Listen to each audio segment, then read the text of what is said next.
Floodlight guys.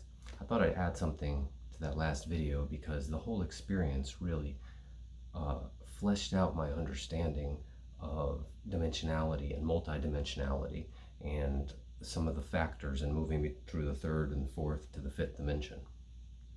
So something that kind of confused me in the past was when thinking about like someone moving up densities from third density to fourth density to fifth density.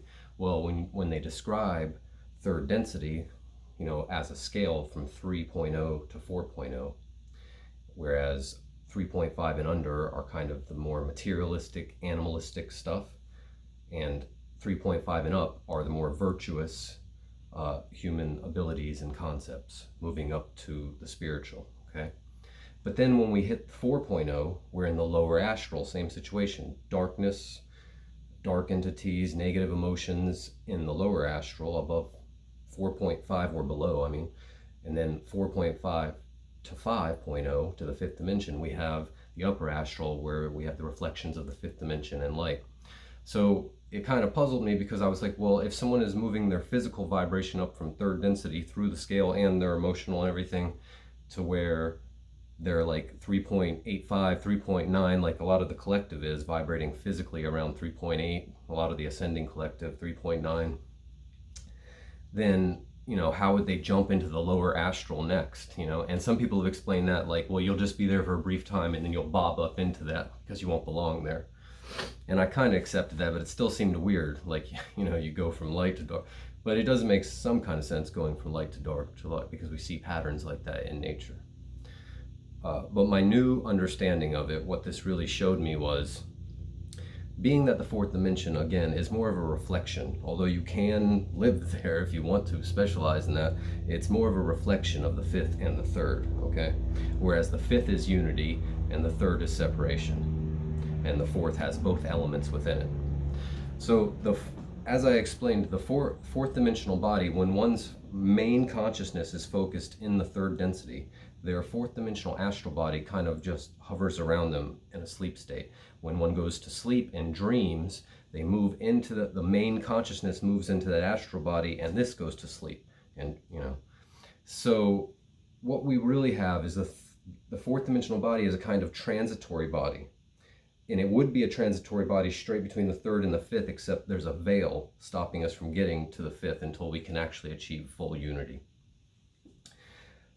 So what it really is that as you start to raise your vibration through third density, your fourth dimensional astral body ascends with you.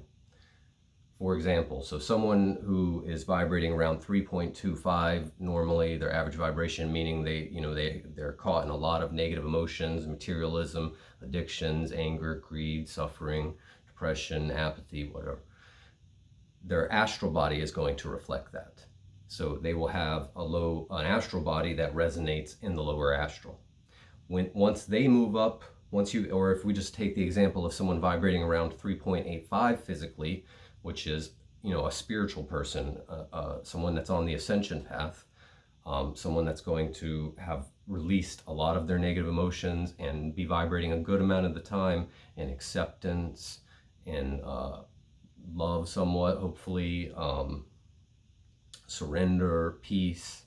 So their astral body will reflect that. So they will start to have an astral body above 4.5 in the higher astral, where they start to come in contact with the devas and the angels and the guides. And that's when we start to experience those things. Instead of getting guidance from the negative stuff, we start to get guidance from the light, which helps us move up. So if you look at your astral body, you know, again, as a vehicle, an energetic vehicle, which is standing in this realm of darkness and light, you know, that's battling it out between the darkness and the light. Once you get to a point where nothing within that astral can catch you, either through fear or desire, through attachment, you know, or repulsion.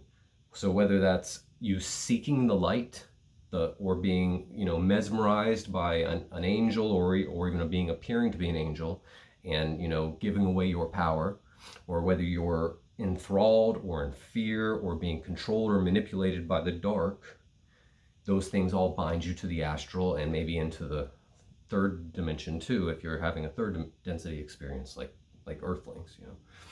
So Once you can stand in there without any attachment, everything becomes yours. Once you can see everything in the astral as a reflection of your own mind and consciousness in complete peace and harmony, you're in the fifth. All those elements, you ascend up, all those elements become yours, or you expand out. You could think about it like that. Now everything is yours, and it all fits into place like a perfect puzzle. And that's the fifth dimension. So I hope that helps. I hope that makes sense. Love and light to all.